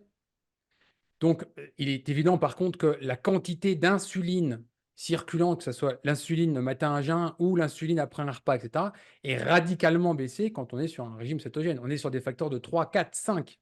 Mm. Et on sait très bien qu'aujourd'hui, l'insuline est bien sûr un facteur de croissance. L'insuline est aujourd'hui le coupable numéro 1 devant le glucose sur les maladies neurodégénératives. Il y a une étude l'année dernière qui a mis ça en évidence. C'est vraiment remarquable. Donc, comme les deux sont liés, on n'a pas su démêler si c'était l'insuline ou le glucose le problème de, par exemple, Alzheimer, qui est considéré comme un diabète de type 3. Ben, on se rend compte que c'est probablement l'insuline qui est le coupable numéro 1. Comme il accompagne les glucides, retirez les glucides et vous retirez le problème insuline. Voilà. Donc oui, j'aime pas trop ce terme de résistance à l'insuline, c'est quand on gratte, en fait, on se rend compte que c'est pas vraiment juste. Il y a un problème aujourd'hui de production endogène d'insuline trop élevée. Ça, c'est clair. Mm. Et pour régler le problème, il suffit de retirer des glucides de son alimentation. C'est tout, c'est pas plus compliqué. Aujourd'hui, les niveaux normaux d'insuline, en fait, ne le sont pas. Ils sont déjà beaucoup trop élevés. Mm. Mais ça, il faut avoir une lecture au niveau de la mitochondrie, au niveau du métabolisme pour se rendre compte de ça. Et il n'y a qu'avec un régime beaucoup plus pauvre en glucides qu'on arrive à réduire massivement cette insuline. Mm. Ok, d'accord. Très bien. Et puis du coup, avant de terminer, bon, tu as fait quand même, tu as sorti plus d'une centaine de témoignages, hein, si je ne me trompe pas. Il y en avait combien en Oui, tout? j'ai fait 100 portraits keto, 100 témoignages. Donc, l'idée, c'était d'associer un peu tout le monde, c'est-à-dire 80%, c'est des gens qui ont utilisé le régime cétogène, qui ont atteint un Mhm. objectif. Alors, il y a de tout, hein, des gens qui ont perdu massivement du poids, 70 kilos, des diabètes de type 2 inversés en quelques semaines, cancer, les maladies auto-immunes, la sclérose en plaques, par exemple, des choses comme ça. Des sportifs Mhm. de haut niveau, quand même 2 champions du monde qui ont témoigné. Et puis, l'idée aussi, c'était d'associer des gens qui sont totalement connectés avec le régime cétogène. Je pense à Pierre Hinard, qu'on connaît tous les deux, on met son Ouais, travail en avant. Je voulais ouais. vraiment défendre des producteurs, que ce soit un producteur de comté, Pierre Hinard avec son bœuf, etc. Et puis aussi, bien sûr, des médecins, donc des médecins qui sont totalement sensibilisés au régime cétogène. Je pense par exemple au docteur Jikossi en cancérologie, qui travaille avec le régime cétogène depuis toujours, Mm. qui est une des pionnières en France sur l'approche métabolique contre le cancer. Voilà, l'idée, c'était de faire un portrait sur notre environnement, notre microcosme du régime cétogène. Donc, 100 portraits publiés en 5 mois. Oui, Mm. 162 heures de vidéo. Ben, c'est grâce à toi que j'ai interviewé Pierre Hinard parce que j'ai vu Mhm, passer la vidéo. Et puis, je commandais déjà chez lui, je l'avais déjà eu au téléphone. Et quand j'ai vu ça, je me suis dit, en plus, il allait avoir une audience bientôt pour lui. Donc, je me suis dit, c'est le bon moment. Donc, merci. Donc, ouais, j'encourage vraiment les gens à aller voir ces témoignages. C'est très intéressant. Vous avez des médecins aussi qui mhm. parlent. Et c'est des discussions que je trouve vraiment intéressantes parce que, ils apportent leur point de vue d'experts, quoi. Ils ont étudié la chose en long, en large, en travers. Bon, on voit que des fois, c'est pas évident quand on a étudié pendant si longtemps quelque chose et puis on se rend compte qu'il y a peut-être des choses qui sont pas si vraies que ça, mais c'est vraiment intéressant de voir tout ce micmac de gens qui viennent d'horizons différents. Donc toutes ces vidéos-là, j'ai pas tout regardé bien sûr, mais j'ai vu qu'elles ont fait quand même pas mal de vues et je suis étonné de voir que t'es pas plus d'abonnés sur ta chaîne. À ton avis, à quoi c'est dû? Alors, je vais te dire vraiment l'idée de base. Je l'ai eu fin septembre 2023. Et l'idée de base, j'ai envoyé un email à tous les membres d'Eat Fat to Be Fit, aux gens qui sont abonnés. J'ai plus de 35 000 personnes qui me suivent par newsletter. Waouh. Et je leur dis, voilà, aidez-moi à faire sauter ma chaîne YouTube. C'était ça l'idée de base. C'est-à-dire qu'il y a une telle censure aujourd'hui massive. Tout le groupe Google, donc Alphabet, Google, YouTube, tous les réseaux sociaux. Allons-y. J'ai vu plein de chaînes YouTube qui ont sauté. J'ai fait un article là-dessus en 2020. La censure qui menaçait le régime cétogène. J'ai expliqué comment partout, les réseaux sociaux, RechercheGate, c'est une vraie catastrophe partout. Bon, et là, je me suis dit, j'en ai marre, vu que j'ai plein de chaînes auxquelles je suis abonné qui ont sauté, littéralement, qui ont été fermées, je vais faire sauter la mienne. Comme on l'avait ouvert en 2015, je me suis dit, on va vraiment y aller en faisant ce qu'il faut. Et ben, là-dessus, j'ai échoué parce que aucune vidéo n'a été censurée. Les 100 vidéos publiées sont toujours là. Je n'ai pas eu d'avertissement ni quoi que ce soit. Par contre, de façon évidente, il y a 6 mois, 8 mois, YouTube change encore ses directives et met noir sur blanc. Noir sur blanc. J'ai fait le screenshot, je l'ai publié dans mon article sur le régime cétogène en danger. Je cite, si vous abordez ou si vous parlez de la vitamine C qui viendra à bout du cancer, votre chaîne saute. C'est marqué noir sur blanc. Moi, quand je vais sur PubMed, qui est la base de données la plus large au monde sur les études scientifiques, et que je tape acide ascorbique ou ce que vous voulez associé au cancer, j'ai des milliers d'études qui sortent.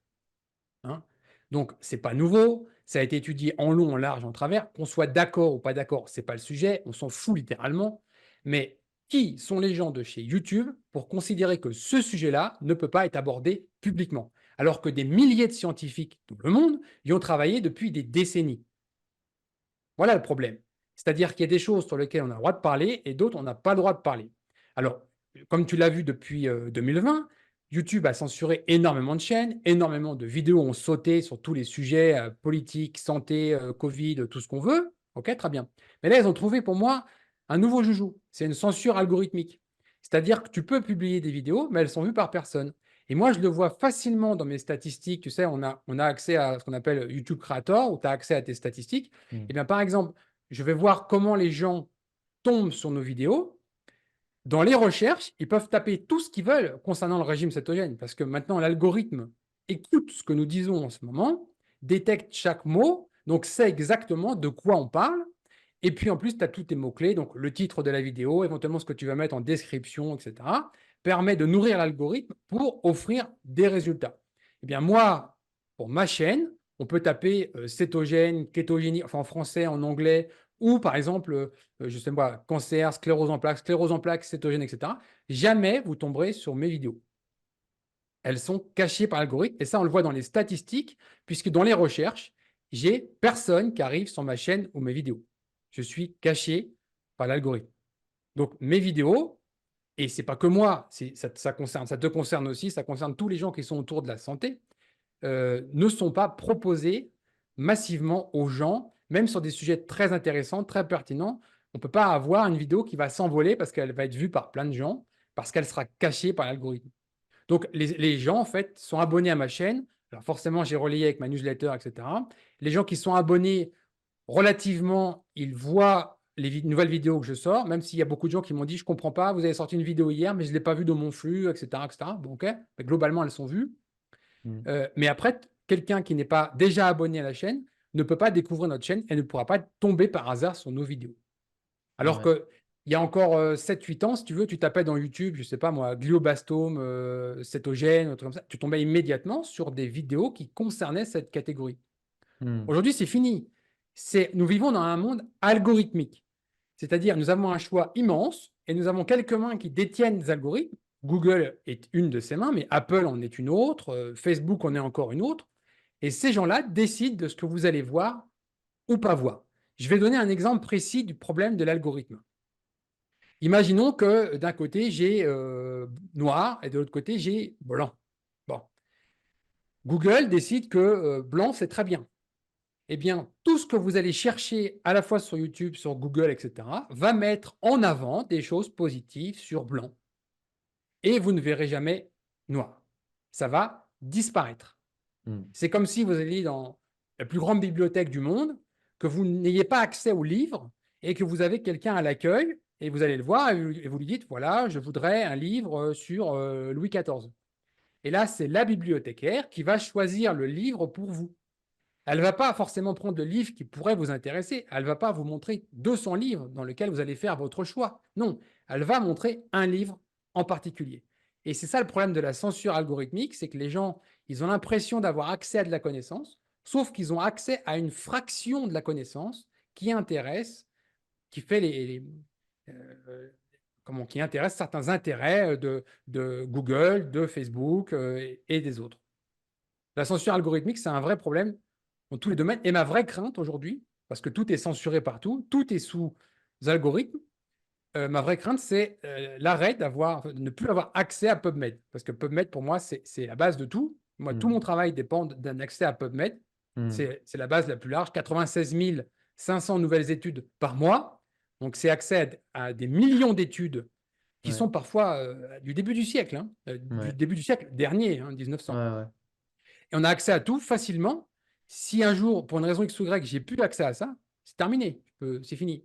Hmm. J'étais en train de regarder là, tu vois, sur ta chaîne. Donc en moyenne sur les vidéos, bah ouais, tu fais quand même au moins 3-4, minimum trois C'est quatre ça, mille ouais. vues sur chaque vidéo. Tu Oui, as interviewé quand même des gens qui sont, je dirais, tu as interviewé le docteur Laurent Schwartz, enfin je veux dire, tu as quand même interviewé des gens qui sont connus, quoi. Et donc je comprends pas comment tu peux ne pas avoir, comment tu peux être à 5500 abonnés, quoi. je suis pas surpris. Tu Honnêtement, je suis devrais pas être surpris. à Le 30 ou seul truc qui 40 m'a 000, hein. Tu surpris, devrais être à euh, 40 000 ou 50 000, hein.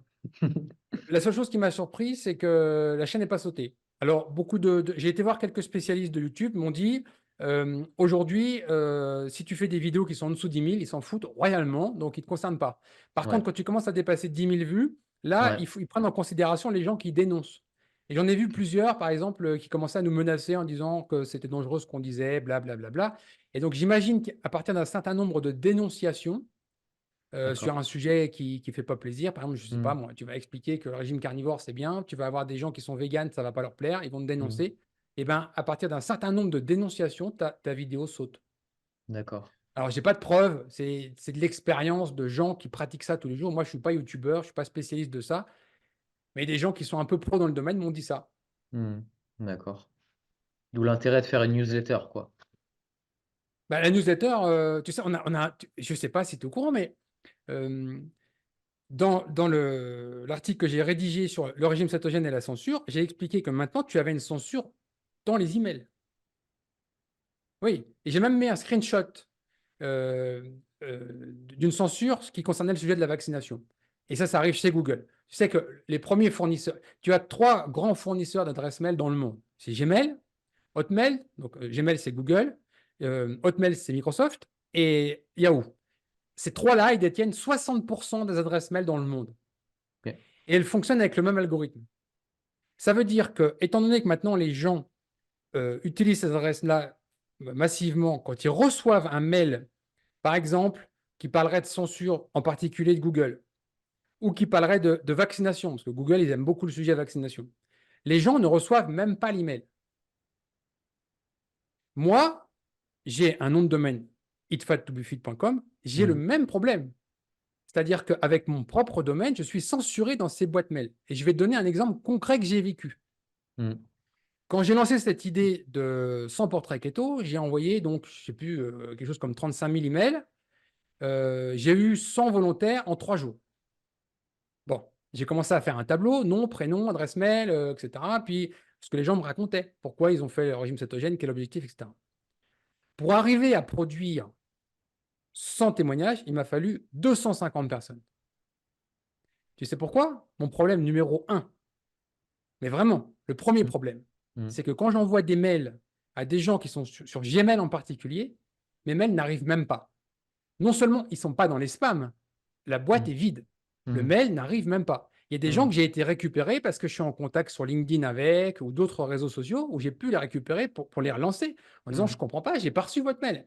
Ils font hmm, un screenshot de leur boîte mail, il n'y a pas mon mail, il n'est pas dans les spams non plus. hmm, Ça veut dire qu'il y a une censure algorithmique, y compris dans les boîtes Gmail. hmm.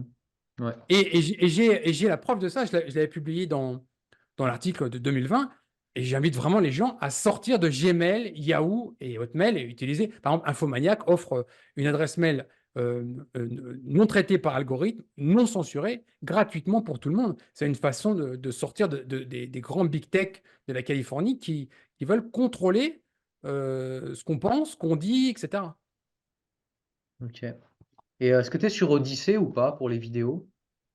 En fait, tout est publié sur YouTube, tout est publié en double sur Chromebunker, Crowdbunker, ok. et voilà, et tout est republié sur notre site avec une autre backup chez Vimeo parce qu'on a un compte Vimeo professionnel et toutes nos vidéos sont hébergées chez Vimeo. Donc, même si j'ai une censure que la chaîne saute sur YouTube, nos vidéos resteront en accès sur notre site. Mais notre site est totalement censuré, c'est-à-dire que quand on fait des recherches sur certains mots-clés, on ne retombe pas sur mes articles. Mais ça, je l'ai vu en juin 2019.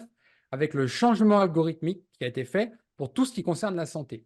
J'ai expliqué aussi, l'algorithme de YouTube a changé à ce moment-là et il y a des pans entiers de connaissances qui sont devenus indisponibles dans le moteur de recherche Google à partir de juin 2019.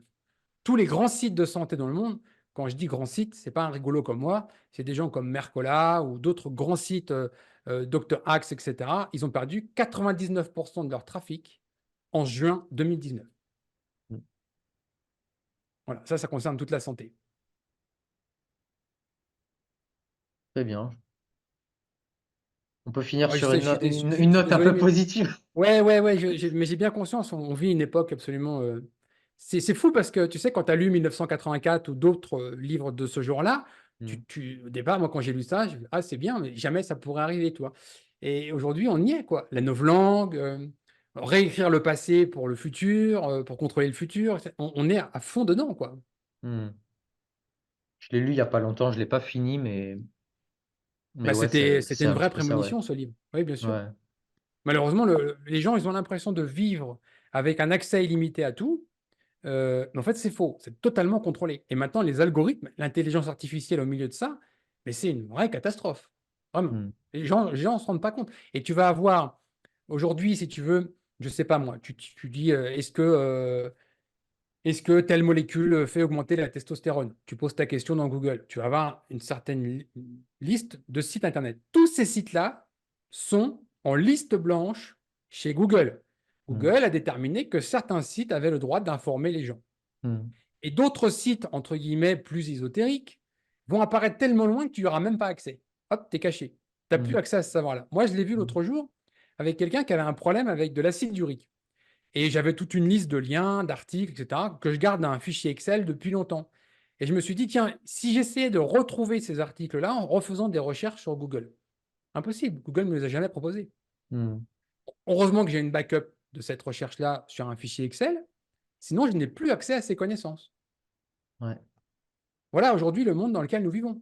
Donc on a une impression d'avoir accès à beaucoup de connaissances, mais c'est totalement contrôlé pour faire les intérêts de certaines personnes. C'est problématique.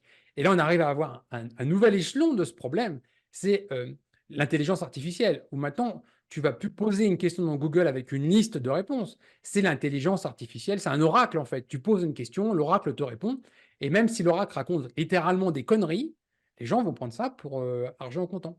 Mm. Je vais en parler parce que je lance, tu sais, une nouvelle thématique, c'est une vidéo que j'ai appelée Keto, le journal du régime cétogène. Le premier numéro est très bientôt. Mm. Et dans le numéro 2, j'ai prévu de parler d'une étude qui est vraiment remarquable pour moi.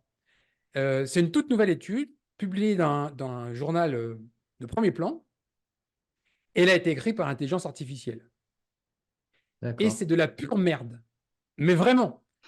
Pourquoi je dis que c'est de la pure merde? Parce que quand ils ont passé tout le processus de revue au pair, l'article a été publié et des gens ont retweeté cet article et arrivait en premier dans Twitter l'image d'illustration de l'étude.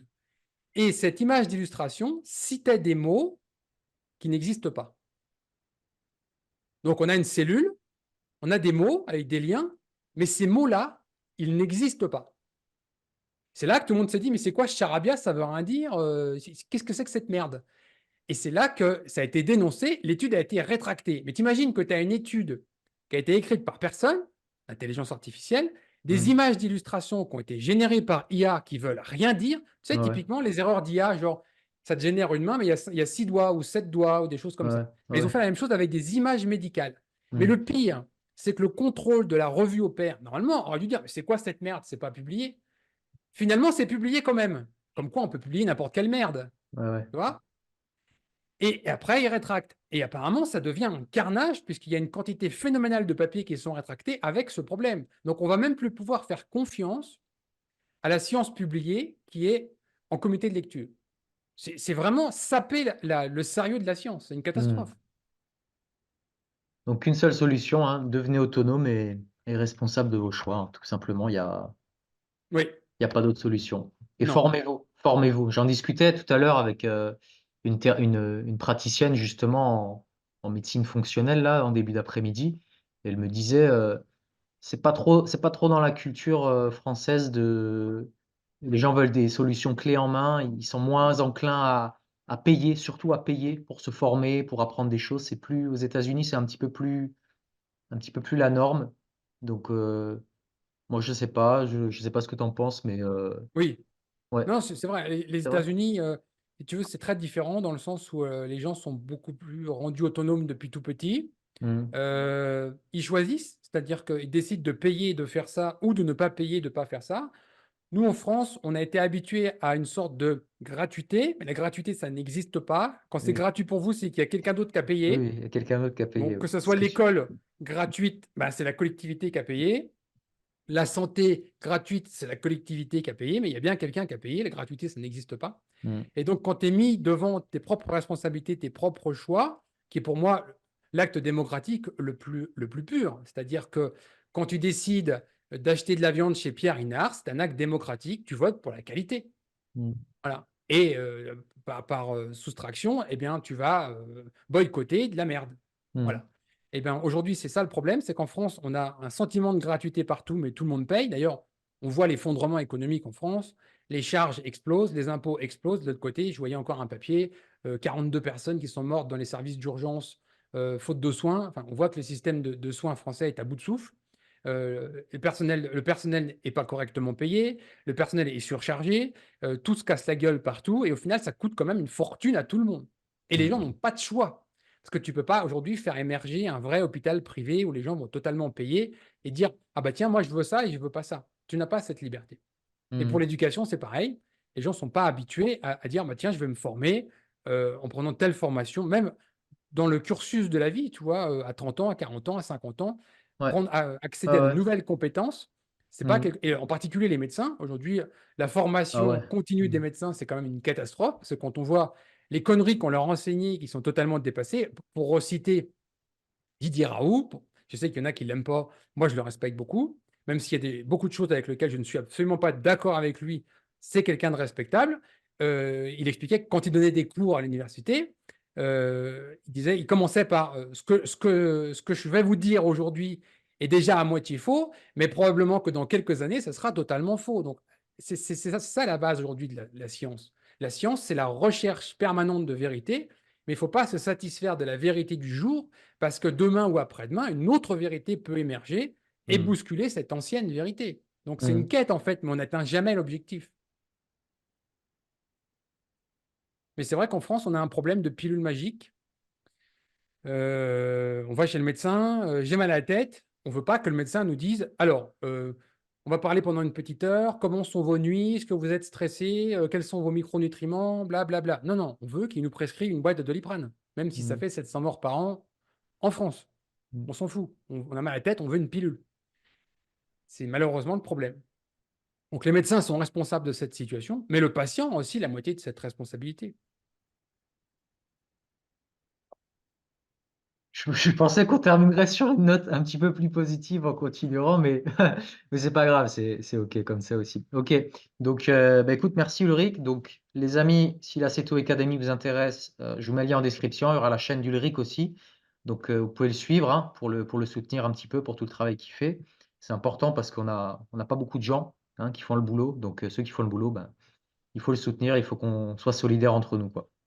Merci Ben, Jérémy, c'est je très te gentil. remercie Ulrich pour tout et puis je te remercie aussi pour ce que tu fais parce que moi il y a un truc que j'aime bien chez toi, c'est que c'est un sacré orateur. On sent que tu maîtrises ton sujet. Moi personnellement, je me pose encore pas mal de questions sur le régime cétogène, mais comme tu me viens de le dire, moi je suis à la recherche de la vérité. C'est pour ça que j'invite des gens un petit peu différents. Là, en ce moment, c'est beaucoup de gens autour du cétogène, des carnivores, mais je compte aussi inviter des gens voilà, qui sont peut-être sur du low carb avec des approches un petit peu glucidique, etc. Mais c'est vraiment dans l'esprit voilà, de donner en fait du contenu aux gens et qu'ils puissent après se dire bah, voilà, lui, ce qu'il me dit, ça me parle, je vais aller vérifier, etc. C'est vraiment dans cette démarche d'autonomie de la santé. Et moi, je trouve que tu fais ça vraiment très bien. Et en tout cas, je te remercie d'avoir pris le temps de répondre à mes questions, quoi. C'est un plaisir Voilà. partagé parce que clairement, toi, tu t'es engagé dans une voie qui n'est pas facile. Aujourd'hui, le mainstream, c'est devenir vegan, devenir végétarien, les protéines animales, c'est mauvais, etc., etc. Tout ce que tu combats. Et c'est pas forcément facile à vendre parce qu'il faut expliquer, il faut repartir aux bases, les graisses saturées, le cholestérol. Enfin, faut démystifier beaucoup de choses avant d'amener son message.